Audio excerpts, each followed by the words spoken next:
Assalamualaikum warahmatullahi wabarakatuh. Perkenalkan, nama saya Ramji Nur Muhlis dengan NIM 70705000045. Baik, di sini saya absen ke-9 mau mempresentasikan dengan judul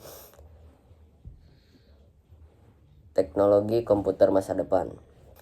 Baik, di sini ada kecerdasan buatan atau AI.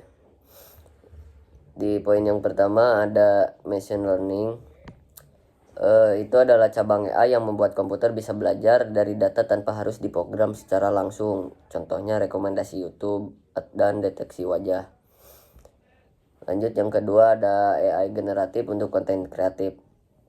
AI generatif adalah AI yang bisa menciptakan konten baru seperti gambar, teks, musik, video, dan yang lainnya. Lanjut, yang ketiga ada natural language. NLP adalah teknologi yang membantu komputer memahami bahasa manusia. Dengan NLP, AI bisa menjawab pertanyaan, menerjemahkan bahasa, membuat rangkuman, melakukan chat seperti ChatGPT.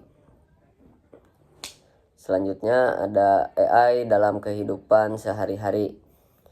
Contoh penggunaan AI yang sering kita temui itu seperti Google Maps yang memberi rute tercepat, filter kamera yang mendeteksi wajah, rekomendasi lagu atau film, dan yang lain-lainnya. Terus terakhir ada autonomous system dan robotika. Sistem otonom adalah sistem yang bisa bekerja sendiri tanpa banyak campur tangan manusia. Contohnya mobil tanpa supir, robot pabrik, drone cerdas, robot pembersih rumah, dan masih banyak yang lainnya. Selanjutnya quantum computing. Di sini ada yang pertama itu prosesor dengan kecepatan eksponensial. Komputer kuantum memiliki qubit yang bisa berada di banyak keadaan sekaligus. Hasilnya kecepatan bisa meningkat berkali-kali lebih cepat untuk masalah tertentu dibanding komputer biasa. Selanjutnya yang kedua itu ada pemecah masalah kompleks dalam sekejap. Komputer biasa harus mencoba satu persatu kemungkinan. Komputer kuantum bisa mengecek banyak kemungkinan sekaligus, sehingga masalah yang sangat rumit bisa diselesaikan lebih cepat.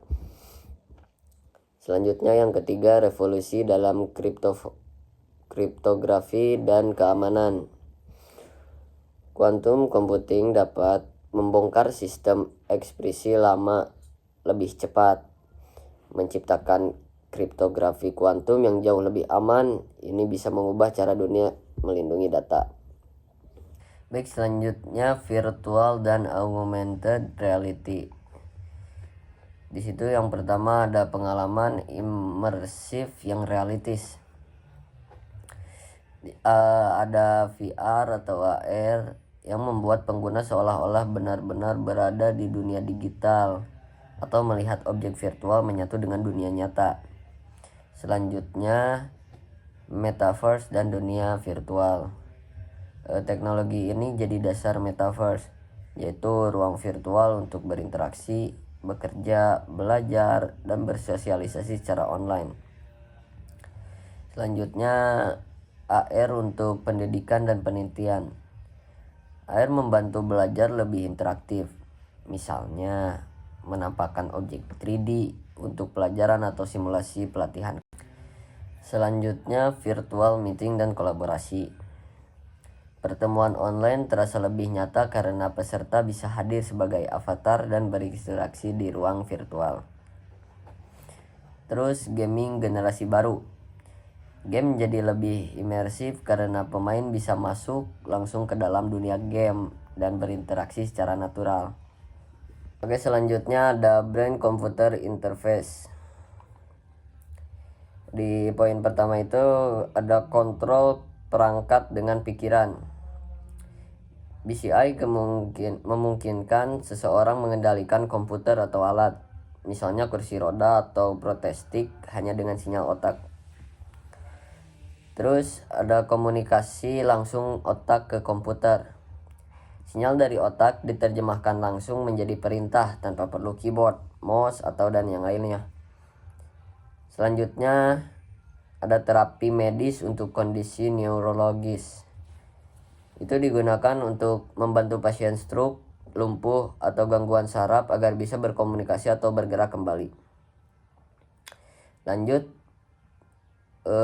peningkatan kemampuan kognitif berpotensi membantu meningkatkan fokus, memori, atau kemampuan belajar dengan bantuan teknologi.